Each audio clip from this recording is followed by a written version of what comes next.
Baik. Nah, sekarang akarnya. Orang yang ingin cerdas secara spiritual harus dimulai dari akarnya.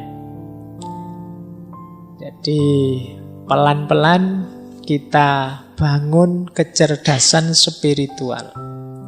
Diawali tentu saja dari kesungguhan. Ini mirip dengan yang emosional kemarin ya. Bahwa kecerdasan spiritual ini sifatnya potensi dalam diri kita. Kalau tidak digunakan ya tidak ada gunanya. Kalau tidak digunakan ya mati. Maka pertama-tama akar kecerdasan spiritual itu kemauan dan kesungguhan kita untuk berefleksi, untuk merenungi hidup, untuk memikirkan makna. Kalau kita tidak mau, Pak saya ikut saja orang lain, Pak saya asal jalan saja, ya kecerdasan spiritualnya macet. Jadi yang pertama ini sungguh-sungguh ya, kalau bahasa agamanya niat. Ya kalau tidak niat ya apa-apa tidak akan hasil. Jadi rumus pertama adalah yuk sungguh-sungguh mari menyisihkan waktu untuk merenung, untuk muhasabah, untuk memperhatikan hidup ini, diri kita, lingkungan kita, melalui refleksi, melalui tadabbur, tafakkur, dan lain sebagainya. Ini yang pertama, akarnya. Nah, biasanya kalau kita hidup secara serius, itu nanti akan bertemu pencerahan-pencerahan. Maka akar yang kedua, ketercerahan. Ini momen, wow, iya ya, ternyata hidup ini begini. Itu momen pencerahan. Baru saya tahu ternyata saya itu manusia yang lemah. Ini namanya pencerahan. Baru aku sadar ternyata kemarin aku hanya GR saja, ternyata aku tidak sehebat itu misalnya. Itu namanya pencerahan. Jadi ketika kita mengalami momen-momen pencerahan semacam ini, wah, ini alamat kita lebih cerdas secara spiritual. Jadi kan banyak orang yang belajar tapi ya tidak cerah-cerah, ruwet terus uripe. Jadi banyak orang yang tercerahkan. Dan ini yang membuat ilmu itu asik. Kalau kalian merasa tidak kerasan membaca buku, tidak kerasan belajar, kemungkinan jarang ketemu pencerahan. Orang itu senang baca ketika dia baca, oh iya ternyata begini, ah iya ternyata begitu. Itu mungkin dia tambah asik pengen baca terus. Tapi begitu baca, ini buku apa toh ya, susah sekali dipahami, susah ya, tidak jadi baca. Jadi momen ketercerahan itu kejarlah. Momen wow, momen aha, momen eureka, momen apa saja. Kejar itu karena dia mengantarkan kita pada pemahaman spiritual. Enlightenment. Jadi ketercerahan. Itu rumus kedua. Jadi ada yang sungguh-sungguh, ada yang melalui pencerahan-pencerahan. Nah, akar kecerdasan spiritual yang ketiga adalah ketuhanan. Kesadaran bahwa kita ini ya tidak hanya terhubung dengan sesama, dengan semesta, tapi kita juga punya hubungan dengan Yang Maha Kuasa. Jadi kesadaran ketuhanan akan membuat kita tambah cerdas secara spiritual. Ada banyak momen dalam hidup ini yang kita kesulitan memaknainya kecuali setelah kita hubungkan dengan Tuhan. Begitu kita sambungkan dengan Tuhan, banyak hal mudah jawabannya, kita tahu maknanya. Kenapa ya? Saya sudah belajar sungguh-sungguh, saya sudah kerja keras, saya sudah berkorban banyak, kok masih gagal? Sementara dia tidak ngapa-ngapain, cengenges-cengenges sakarepe dhewe, kok ya sukses? Itu kalau kita kejar jawabannya sendiri sulit kita ketemu. Tapi begitu kita hubungkan dengan Tuhan, jawabannya lebih mudah. Ada banyak momen yang makna dan jawabannya lebih mudah ketika kita sadar hubungan hidup ini dengan Tuhan. Loh, kesadaran keterhubungan dengan Tuhan ini hanya orang-orang yang cerdas spiritual yang mampu. Jadi kalau ada momen peristiwa apapun, dia membacanya selalu melibatkan Tuhan. Kita kan kadang-kadang lupa bahwa kita punya Tuhan. Akhirnya kita kalau gembira terus jadi sombong, kalau dapat anugerah jadi sombong, dapat kesulitan terus putus asa. Ada sumpek sedikit terus rasanya dunia gelap. Ini namanya kita lupa kalau kita punya Tuhan. Nah, itu indikasi kita kurang cerdas secara spiritual. Pak, saya itu sudah hitung sampai yang sekecil-kecilnya loh. Kok masih gagal saja? Ya, itu kan kamu berhenti di dirimu sendiri. Kamu lupa bahwa ada Tuhan.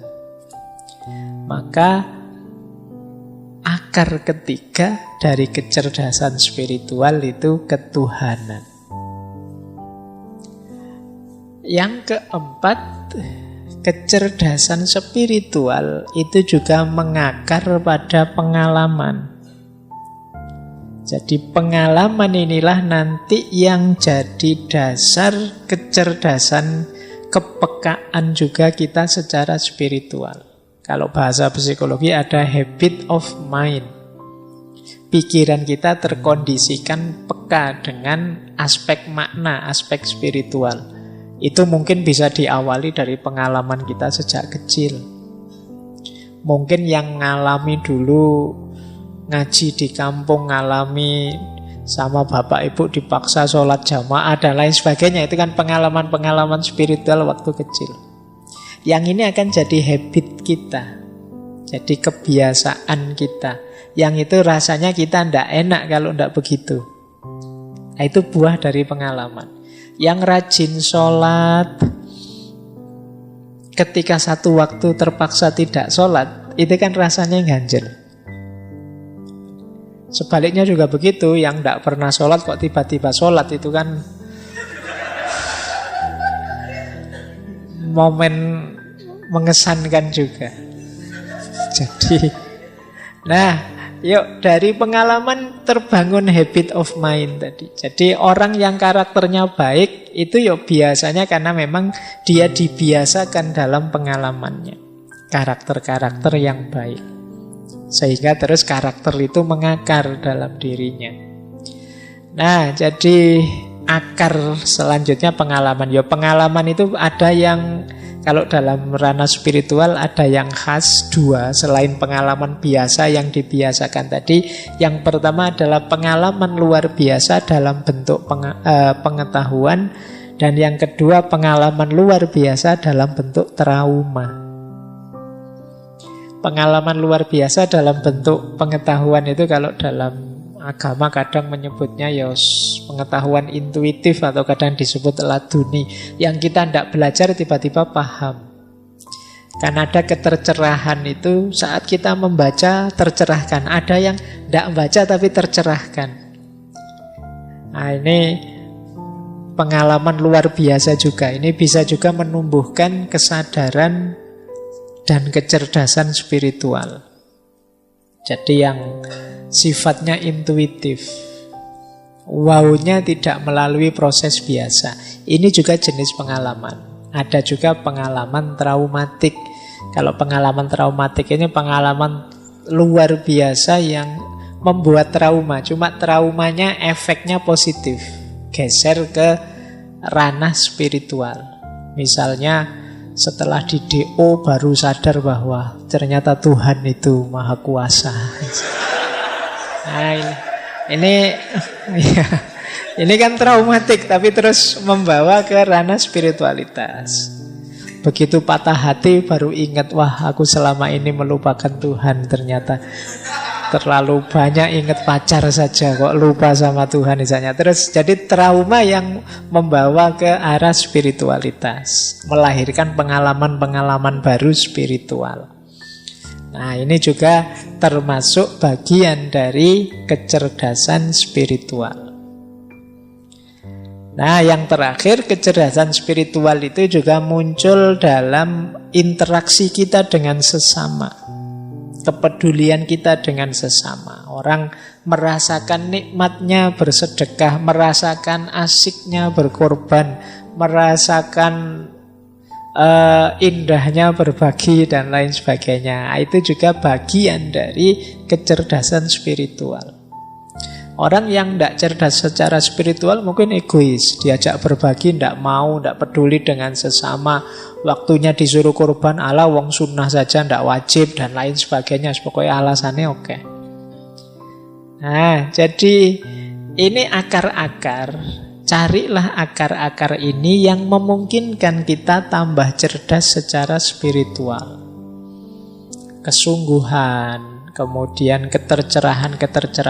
Cari momen-momen yang membawa kita pada pencerahan-pencerahan. Kalau males baca, ya dengerin YouTube atau apalah gitu. Yang penting membaca sekitar juga tidak masalah. Siapa tahu nanti dapat semacam ilham, intuisi, wawasan baru atau apa. Kejar itu. Kemudian juga sadari keterhubungan kita terus-menerus dengan Tuhan, bahwa hidup ini ya selalu berada dalam hubungan dengan Tuhan. Perkaya pengalaman-pengalaman spiritual, sehingga dia akan jadi habit, tabiat kita. Dan jangan lupa kepedulian sesama, itu melahirkan kepekaan dan kecerdasan spiritual juga. Kejar momen-momen ini biar kita tambah cerdas secara spiritual. Kuncinya nanti di sini. Baik, saya lanjut. Nah, kalau ini prinsip-prinsipnya. Jadi, kecerdasan spiritual itu sedikitnya punya 12 prinsip. Kalau tadi kan akarnya, kalau ini jalannya itu melalui 12 rute ini. Yang pertama, kecerdasan spiritual itu memerlukan kerendahan diri. Kesadaran diri, kerendahan hati nanti. Jadi kesadaran diri itu ya sama seperti di emosi kemarinnya. Ayo dipahami. Jadi sadar itu tidak sekedar tidak tidur. Kalau di spiritual, sadar itu berarti kita hidup ini punya makna, punya nilai. Banyak orang yang rutinitas, hidupnya rasanya kayak robot, tidak bisa menjawab makna. Ya menjawab makna itu di situ bertanya mengapa. Mengapa sih harus ngaji? Mengapa sih harus seminggu sekali? Mengapa kok namanya ngaji filsafat? Mengapa kok? Nah, itu pertanyaan-pertanyaan ini kan menggelisahkan. Tapi kalau kita bisa menjawab, disitulah kita sebenarnya hidup dengan bermakna. Tidak sekedar menjalani rutinitas hidup. Jadi yang pertama itu kesadaran diri. Yang kedua, spontanitas. Ini menarik ya. Spontanitas itu maksudnya apa sih? Kita itu jadi orang baik, jadi orang yang peduli, jadi orang yang religius, spiritual, itu keluarnya otomatis. Kenapa keluarnya otomatis? Karena sudah kita biasakan begitu. Tidak pakai dipikir dulu. Wah, ini saya sedekah apa enggak ya? Kalau sedekah uangku sekian, nanti tinggal sekian. Padahal itu panjang. Kalau dipikir panjang, enggak otomatis keluar. Itu sebenarnya belum mendarah daging, belum mengakar. Kalau sudah karakter dermawan itu mendarah daging, begitu ada dorongan untuk sedekah, sedekah saja. Itu namanya spontan. Melakukan kebaikan secara spontan. Ini mirip didefinisi akhlak oleh para filosof muslim seperti Ibnu Miskawai, Imam Ghazali. Itu kan mendefinisikan akhlak itu cirinya antara lain spontanitas ini. Perbuatan baik yang sejati itu diantara cirinya spontan. Nggak pakai uhui ya. Iya. Kayak nonton TV, nanti saya ngomong spontan, kalian uhui. Jadi otomatis keluar. Nggak pakai dipikir lagi. Min ghairi fikrin waruwiyatin kalau bahasanya Imam Ghazali. Tanpa dipikir, tanpa dipertimbangkan. Kalau ada teman butuh pertolongan, langsung otomatis ditolong begitu saja. Tidak terlalu mikir panjang. Berarti apa? Kebaikannya sudah tertanam dalam diri. Keluarnya yaitu sudah otomatis. Kalau pakai dipikir panjang, bukan kebaikan biasanya, hanya pencitraan. Mikir sih tuh, ini saya bantu ndak ya, saya traktir ndak ya, kalau saya traktir aku rugi berapa, kira-kira besok dapat balasannya ndak, itu panjang. Kalau ini masih belum jadi orang baik. Orang baik itu ya sudah, pokoknya aku yang traktir, yang bayar. Nah, itu ciri kedua. Jadi kebaikan spiritual, kecerdasan spiritual antara lain cirinya spontanitas dalam perbuatan baik. Kemudian panduan visi dan nilai. Hidup yang punya tujuan.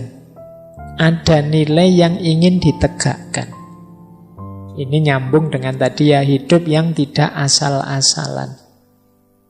Ini ciri yang ketiga. Yang keempat, keutuhan. Keutuhan itu melihatnya tidak sempit, tidak hanya untuk kepentingan dirinya saja. Jadi menjalankan segala sesuatu, memutuskan segala sesuatu dengan mempertimbangkan yo aku, yo yang lain, ya semesta termasuk ketuhanan. Jadi tidak hanya ingin senangnya sendiri. Jadi membaca sesuatu itu utuh, tidak egois. Kemudian kasih sayang. Kalau ini tidak perlu saya jelaskan, teman-teman sudah hafal. Hidup yang penuh kasih dan sayang. Kemudian kuat berbeda. Jadi mampu merayakan keragaman. Karena mampu membaca secara luas dan utuh, biasanya terus bisa merayakan keragaman. Merayakan itu menikmati keragaman. Selama ini banyak di antara kita yang gelisah, tidak tenang hidupnya karena ada yang beda dengan kita. Saya agamanya A, dia agamanya B. Wah, tidak tenang aku. Sulit menyikapi perbedaan. Saya tipenya ini, dia tipenya itu. Saya alirannya ini, dia alirannya itu. Mbok kalau bisa orang itu alirannya sama kayak saya semua, yang lain ikutlah saya semua. Kalau tidak ikut aku gelisah. Ini namanya tidak bisa menikmati keragaman. Ya, padahal Al-Quran kan sudah jelas menegaskan ya, syir'atan wa minhajan, su'uba wa qabail, dan macam-macam mengindikasikan bahwa keragaman itu sunatullah. Tapi kita sering jadi orang yang tidak terima, tidak puas dengan keragaman itu, tidak bisa menikmati keragaman. Nah, ini berarti apa? Kecerdasan spiritualnya kurang tinggi. Perlu di-upgrade lagi. Selanjutnya, orang yang cerdas spiritual itu tidak tergantung. Kita dengan sesama saling membutuhkan, tapi tidak tergantung. Bedakan saling membantu dengan ketergantungan. Kalau ketergantungan itu pokoknya kalau tidak kamu ya hidupku hancur, sudah selesai. Itu ketergantungan namanya. Harus kamu. Kalau ndak kopi merek ini atau kalau ndak rokok merek itu ndak pokoknya. Nah, itu namanya ketergantungan. Jadi ketergantungan itu nanti diantara indikasi orang tidak bisa menikmati keragaman. Ya, kalau dalam Islam kan satu-satunya yang ditolerir itu ketergantungan kepada Allah. Allahus Somad, satu-satunya tempat bergantung itu Allah. Kalau pada yang selain Allah jangan tergantung, nanti kamu kecewa. Jadi ketergantungan menunjukkan kecerdasan spiritual kita kurang tinggi. Nah, selanjutnya rendah hati. Bukan rendah diri ya, ada beda. Kalau yang awal itu sadar diri. Kalau yang ini rendah hati. Kalau rendah diri kan minder, tidak bersyukur. Kalau rendah hati itu lawannya tidak sombong. Jadi tidak meninggikan diri. Sadar bahwa aku ini banyak kelemahan. Yang di antara kelemahan ini bisa teratasi kalau aku berhubungan dengan orang lain, berhubungan dengan sesama, dengan semesta, berhubungan dengan Tuhan. Nah, ini namanya kerendah hatian. Orang yang sadar kelemahan dirinya itu biasanya tidak sombong. Baik, terus prinsip spiritual, kecerdasan spiritual yang lain adalah itu tadi ya, bertanya mengapa. Pertanyaan mengapa itu pertanyaan sangat filosofis. Kalau teman-teman ingin jadi orang pintar, sering-sering bertanya mengapa. Meskipun ini menjengkelkan. Iya. Jadi mengapa kok harus ngaji filsafat? Ya biar kita ngerti filsafat. Mengapa kok kita harus ngerti filsafat? Ya karena filsafat itu penting untuk dunia. Karena filsafat itu melatih kita untuk berpikir kritis. Mengapa kita harus berpikir kritis? Nah itu bukan jengkel kamu ditanya gitu terus. Loh, tapi justru itu menunjukkan kita sadar. Ini yang disebut oleh Sokrates itu hidup yang diuji. Jadi kata Sokrates, hidup yang tidak diuji itu hidup yang tidak berharga. Hidup yang berharga itu yang kita uji. Mengapa kok kuliah di kampus itu? Kok ambil jurusan itu? Itu harus tahu jawabannya. Kalau tidak, berarti kemarin asal-asalan. Karena di situ ada beasiswanya, Pak. Mengapa kok cari yang ada beasiswanya? Ya karena saya tidak banyak uang, Pak. Lah, mengapa kok tidak banyak uang? Iya. Karena saya males, Pak. Lah mengapa kok males? Oh itu kamu bisa stres itu mendadak. Oke, tapi itu bagian dari kecerdasan spiritual. Hidup yang tidak asal, hidup yang bermakna. Nah, selanjutnya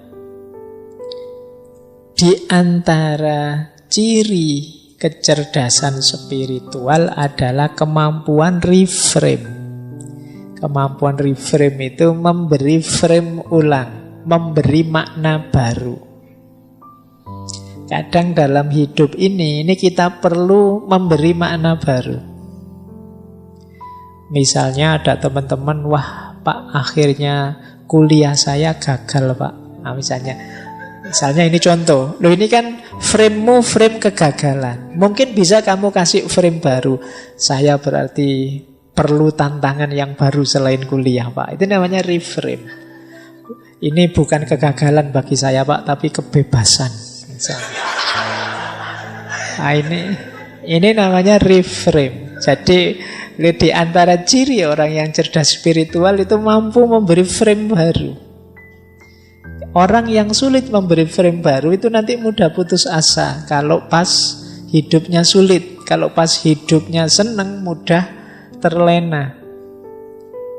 Justru dengan frame baru, ini kendali dirinya lebih kuat. Iya sih, saya ini sekarang baru unggul menang. Tapi manusia itu mana ada yang sukses terus. Nah, ini saatnya saya harus hati-hati. Ini namanya reframe. Kemampuan reframe ini penting dalam hidup kita. Biar kita tidak putus asa dan juga tidak lupa diri.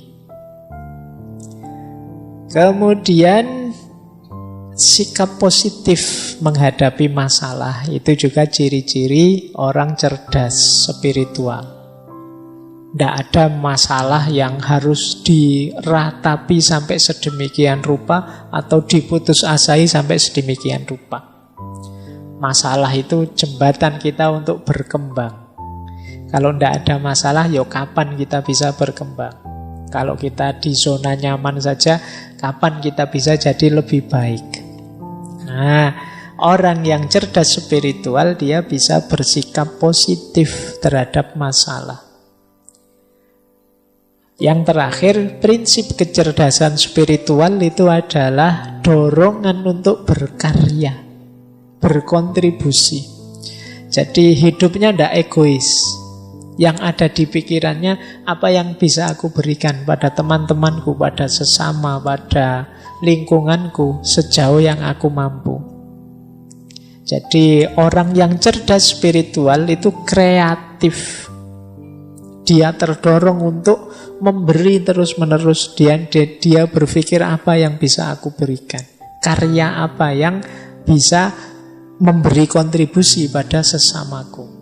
Nah, ini ciri-ciri cerdas secara spiritual. Jadi ini 12 prinsip. Diingat-ingat nanti kecerdasan spiritual kita bisa terupgrade dengan indikator 12 ini. Cirinya, prinsip-prinsipnya ini. Terus, nah sekarang saatnya kita latihan. Spiritual step. Langkah apa saja sih yang harus aku lakukan biar aku tambah cerdas secara spiritual? Nah, diawali dari kesadaran kekinian kedisinian. Nah, ini mari kita bangun sekarang kecerdasan spiritual kita. Pertama-tama diawali dari penerimaan, ridho terhadap situasi kita hari ini apapun itu. Jadi awal ridho ini akan jadi kunci. Awal penerimaan ini akan jadi kunci. Kalau di awal kita sudah tidak terima, kita sudah menyangkal, kita sudah tidak puas, sulit kita menghidupkan kecerdasan spiritual kita. Yang ada hanya mengeluh-mengeluh, protes-protes, dan lain sebagainya. Maka yang pertama penting kesadaran kekinian kedisinian. Jadi cuma untuk menerima itu kan kita harus tahu yang kita terima itu apa. Nanti jangan-jangan ada yang bilang, kan tidak ada yang ngirim Pak, saya nerima apa juga. Jadi situasi kita hari ini, kondisi kita hari ini. Nah, untuk tahu situasi yang harus kita terima, disitulah pentingnya ilmu.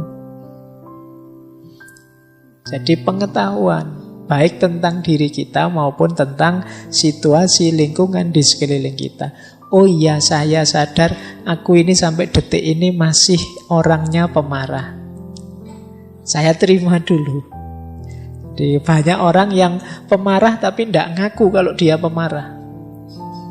Maka kesadaran untuk kekinian kedisinian itu penerimaan diri yang itu diawali dari ilmu, pengetahuan kita tentang diri kita sendiri. Aku ini tipe yang orang gimana sih? Nah, diterima dulu, jangan diingkari, jangan denial.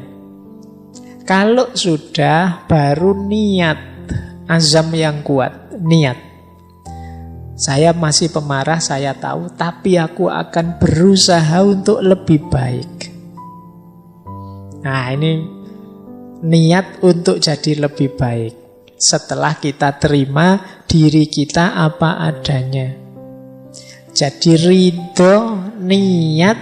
Kemudian yang ketiga, refleksi tentang hakikat diri kita yang sejati. Kalau ini ideal. Aku itu seharusnya bagaimana sih? Nah, ini idealnya, yang nomor 3. Jadi ini mungkin aspek tafakurnya. Yuk kita pikir, aku itu harusnya gimana? Mengapa sih Allah itu menjadikanku seorang muslim yang hidup di Indonesia, di desa ini, punya saudara seperti ini, teman-temanku kok tipenya gitu semua, dan lain sebagainya. Jadi kita memahami Kalau begitu aku harus apa? Aku harus bagaimana? Diriku harus dibentuk seperti apa? Nah, ini refleksi tentang hakikat diri kita. Kemudian saatnya berjuang, niat yang kuat, kemudian kita tahu target tujuan kita yang ideal tadi, kemungkinan kita akan bertemu banyak halangan dan rintangan. Di situ saatnya kita menaklukkannya. Jadi kita mungkin ketemu kemalasan kita sendiri, kita ketemu teman yang tidak mendukung kita, macam-macam. Nah, itu halangannya. Saatnya kita menaklukkannya. Tapi lagi-lagi kita juga harus ngerti ilmunya. Jadi nanti di setiap tahap itu kuncinya ada di ilmu. Kita harus tahu halangannya apa. Oh, ternyata halangannya itu nafsuku sendiri. Oh, ternyata halangannya itu lingkungan sekelilingku. Oh, ternyata halangannya itu. Nah, ini yang harus dibersihkan. Kalau dalam tasawuf, ini fase ketika kita bersih-bersih diri, namanya takholli. Setelah itu kita belajar kemungkinan-kemungkinan yang bisa kita tempuh untuk meningkatkan diri. Saya itu bisa lebih baik kalau pakai jalan ini. Pakai jalan ini juga bisa, pakai jalan itu juga bisa, Pak. Ada banyak kemungkinan. Nah, tapi dari banyak jalan nanti kita pilih satu kan tentunya. Yo, ada banyak jalan kan tidak mungkin kita pilih semua. Nanti pening sendiri. Kalau sudah kita pilih satu, ya kita jalan di satu itu. Meskipun kita sadar orang lain mungkin ngambil jalan yang berbeda, monggo saja. Dan kita komitmen di jalan yang satu itu. Fokus di jalan yang kita ambil untuk memperbaiki diri tadi. Banyak kita hari ini sudah menetapkan mengambil satu jalan, tapi tidak fokus di jalan yang diambil, malah fokus di jalannya orang lain untuk mencari keburukannya jalannya orang lain. Hari ini kan banyak begitu. Saya sudah ambil rute ini deh, tapi kita tidak jalan-jalan. Yang kita lakukan hanya ngeritiki orang lain yang ngambil jalan yang berbeda. Wah, jalanmu salah, jalanmu sesat ke sana, yang benar ke sini, yang paling bagus ini. Jadi kita ribut menyalahkan jalannya orang lain, tapi kita sendiri tidak jalan-jalan di rute yang sudah kita ambil. Nah, ini juga blunder. Jadi kita tahu yang baik yang mana, tapi tidak kita jalankan. Nah, ini bagi saya blunder. Apalagi kemudian kerjaan kita hanya mengkritik kiri kanan orang yang berbeda dengan kita. Jadi makanya yang terakhir itu komitmen di satu jalan, meski tetap sadar ada banyak jalan yang lain. Nah, ini rute-rute untuk menghidupkan kecerdasan spiritual. Diawali dari kesadaran dan penerimaan, dilanjutkan dengan niat, kemudian merenungi hakikat, selanjutnya menyingkirkan halangan, mempertimbangkan macam-macam jalan, dan pada akhirnya berjalan. Ngambil satu rute yang kita tempuh untuk meningkatkan kapasitas spiritual kita. Kalau kita sukses, kita akan dapat 5 hal itu. Entah satu di antaranya, entah 2 di antaranya. Alhamdulillah kalau bisa 5 di antaranya. Kalau 5 ya berarti bukan di antaranya ya, 5-5-nya. Nah, namanya spiritual gift. Kalau ini mengikuti Dana Zohar tadi. Spiritual gift itu ada 5. Yang pertama, the gift of discernment. Jadi kemampuan atau anugerah mampu mencerna. Jadi anugerah mampu mencerna itu kemampuan kita untuk memahami, itu anugerah. Kalau yang tadi diberi langsung pengetahuan oleh Allah, saya sebut laduni tadi, itu namanya the gift of knowledge, pengetahuan, anugerah yang kedua. Sebenarnya kita mampu memahami sesuatu itu sudah anugerah. Tidak usah menunggu jadi orang laduni yang tiba-tiba ngerti apa. Tidak, kamu bisa memahami sesuatu itu sudah anugerah. Banyak orang yang mati-matian ingin memahami, tidak bisa paham-paham. Itu anugerah. Loh, ngaji malam hari ini, itu ada yang pahamnya 10%, ada yang paham 20%, ada yang tidak paham belas ini ngomong apa sejak tadi. Loh, kemampuan memahami itu anugerah sudah. Jangan menunggu, Pak saya belum dapat ilmu laduni, berarti Allah tidak sayang saya level. Tidak, kamu bisa memahami saja, itu sudah anugerah spiritual yang luar biasa. Nah, ada level 2-nya anugerah apa? The gift of knowledge. Kalau ini pengetahuan, kalau itu ya mirip intuitif laduniah tadi. Kalau ini ya memang kadang-kadang kita kejar tidak dapat-dapat, tiba-tiba oleh Allah dianugerahi pengetahuan. Ini namanya the gift of knowledge. Kita baca-baca buku tidak dapat ide, lagi nongkrong di angkringan malah wah ada ide baru nih. Itu namanya the gift of knowledge. Jadi bagian dari sayangnya Allah pada kita, spiritual gift. Yang ketiga, the gift of wisdom. Kalau ini lebih dalam daripada sekedar knowledge. Wisdom itu kemampuan kita menemukan hubungan antara pengetahuan dengan kehidupan nyata. Itu namanya wisdom. Jadi kalau tadi kan sekedar pengetahuan, kalau wisdom itu kita tahu pengetahuan ini pasnya digunakan, manfaatnya digunakan itu di mana, kapan, dalam situasi apa. Ini namanya wisdom. Jadi, makanya filsafat itu cinta kebijaksanaan. Love wisdom.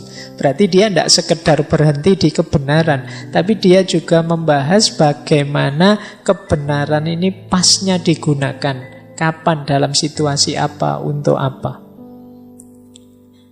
Nah, ada yang lebih dalam daripada wisdom, yaitu the gift of prophecy. Kalau ini bahasa literalnya nubuat. Kalau dalam Islam nubuah. Kalau ini secara umum biasanya diartikan orang yang punya profesi itu orang yang bisa membaca secara luas dalam segala sesuatu, tidak hanya di masa kini tapi juga di masa depan dan masa lalu. Ini orang yang mendapatkan anugerah profesi jauh lebih dalam daripada wisdom, karena jangkauannya jauh lebih luas, lebih dalam, lintas waktu. Ini namanya profesi nubuah. Kalau dalam Islam jenisnya kenabian. Ada lagi yang lebih dari itu, namanya the mind of God.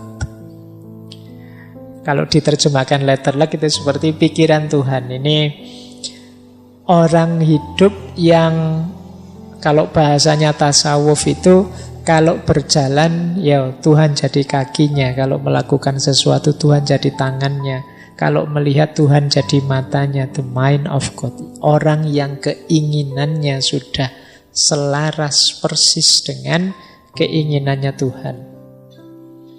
Ini lebih tinggi.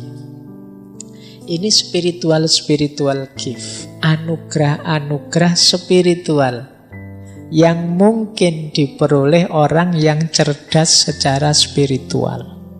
Dari level paling biasa namanya kemampuan memahami, sampai pengetahuan, sampai wisdom lebih tinggi, bisa sampai profesi, bisa sampai mind of God.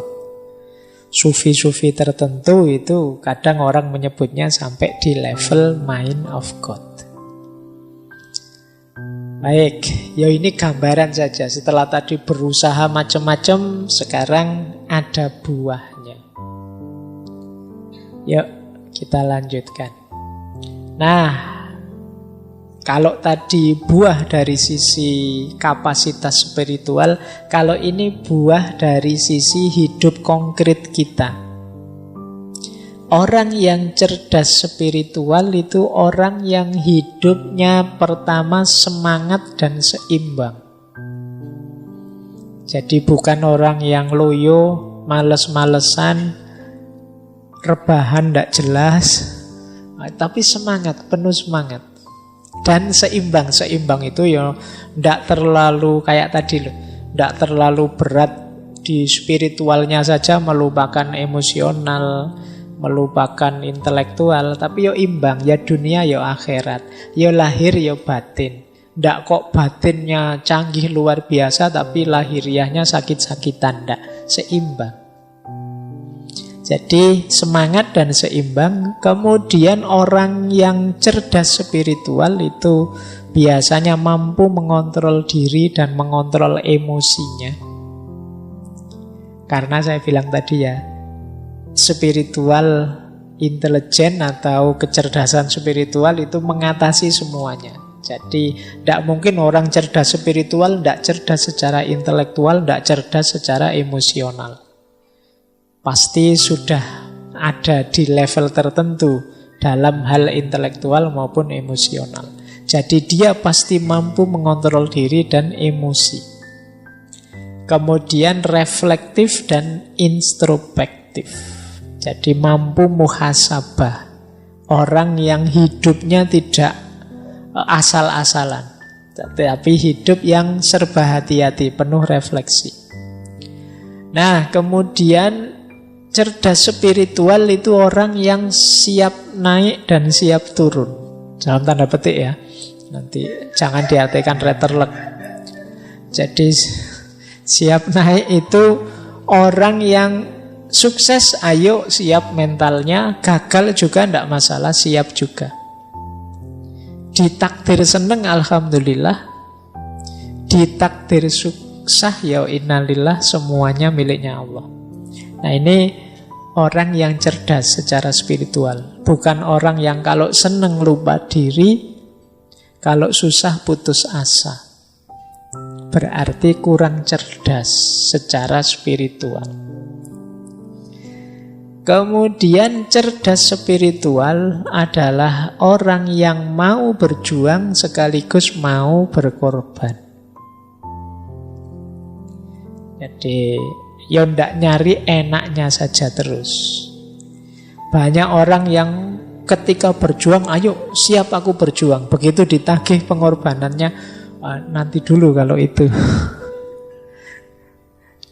Ayo wis kita sukseskan program kita ini. Tapi ini biayanya besar loh. Oh, kalau itu nanti dulu. Pokoknya kalau ditantang siap, tapi begitu ditagih pengorbanan terus mengkeret semua. Nah, orang yang cerdas spiritual loh, siap berjuang sekaligus siap berkorban. Nah, termasuk yang keenam, cerdas spiritual itu hidup dalam cinta dan pengabdian. Jadi hidup yang tidak egois, hidup yang ingin kesuksesan tidak dinikmati sendiri tapi juga berbagi dengan yang lain. Penuh cinta dan pelayanan pada sesama. Nah, ini ciri-ciri cerdas spiritual. Nah, sekarang strateginya. Saya ambil strategi dari 3 tokoh. Yang pertama Danah Zohar tadi. Kata Danah Zohar, SQ yang tinggi menuntut integritas pribadi yang paling kuat. Menuntut kita untuk terbuka terhadap pengalaman di mana kita mampu untuk melihat kehidupan dan orang lain secara segar. Seolah-olah melalui mata seorang anak. untuk belajar bagaimana memanfaatkan intuisi dan visualisasi kita sebagai jalan yang kuat untuk menggunakan pengetahuan batin kita dalam membuat perbedaan. Saya baca kayak gini, saya yakin teman-teman tidak paham. Ini menuntut agar kita berhenti berlindung pada apa yang kita ketahui dan terus-menerus mengeksplorasi dan seterusnya. Itu dari buku terjemahannya. Jadi nanti ya saya jelaskan saja. Saya baca dulu. Yang kedua dari Hank Schramm. Intinya sama, 3 strategi ini. Apa yang menjadi nasihat terbesar sepanjang masa? Kata Schramm, tetaplah seperti anak kecil.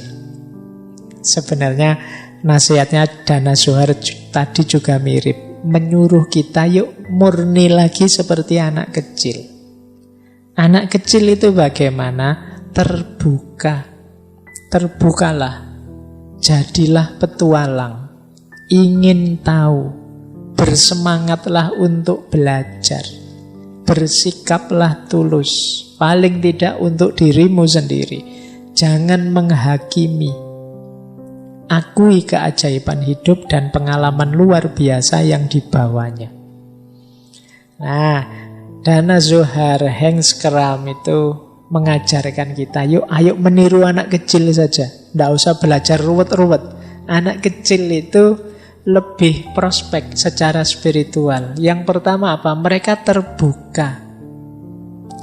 Petualang, ingin tahu, semangat belajar. Anak kecil itu kan masih rasa ingin tahunya tinggi. Apa-apa ditanyakan. Sementara kita yang besar itu cenderung merasa sudah tahu. Nah, ayo seperti anak kecil lagi, semangat belajarnya tinggi. Kemudian tulus. Anak kecil itu tidak malu kalau bilang tidak tahu. Bilang suka ini, tidak suka itu. Kalau anak kecil kan tidak malu dia. Aku ingin ini, aku ingin itu. Tidak suka ini, tidak suka itu, tulus. Kita tambah besar, tambah palsu. Kadang-kadang kita seneng tapi bilangnya enggak. Kamu seneng ya? Enggak, kata siapa misalnya. Padahal ya seneng. Kita tambah lama tambah palsu. Kita takut bilang apa adanya. Seneng sih, tapi apa ya dia mau padaku, kan lebih positif untuk dirimu. Bersikaplah tulus, jangan menghakimi. Kita tambah besar, tambah banyak ilmu, rasanya lebih suka menghakimi. Oh ini anak soleh, kalau ini setengah soleh, oh kalau itu solehnya tinggal 1/4. Ini kita itu senengannya menghakimi, memberi label-label. Nah, kalau anak kecil kan tidak begitu. Anak kecil apa saja dinikmati dan mengakui segala momen, menikmati segala pengalaman yang luar biasa yang dia alami. Kalau mengalami apa kan heboh anak kecil itu, wow seneng. Kalau kita kan kadang agak jaim.